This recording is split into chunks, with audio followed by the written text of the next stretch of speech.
جی دوستوں، سب سے پہلے آپ یہ ویڈیو دیکھیں۔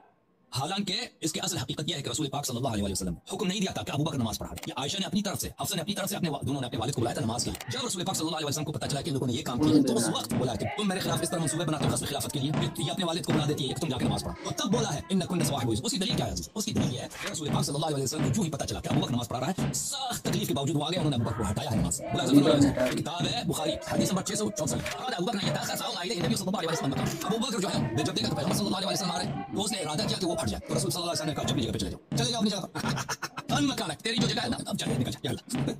جیسے دوستوں یہ ٹھیک ہے، عالم حسن الحجری تو یہ بتا رہے ہیں کہ ہم عائشہ نے ان کو بھیجا نماز کے لیے، نبی پاک نے نہیں بھیجا۔ نبی پاک نے تو خود آ کے ان کو بولا کہ جاؤ اب جا کے اپنی جگہ پہ کھڑی ہو جاؤ، اور یہ صرف ایک نماز پڑھانے کی وجہ سے ان کو خلیفہ مان لیا گیا، ان کو ساتھ افضل مان لیا گیا۔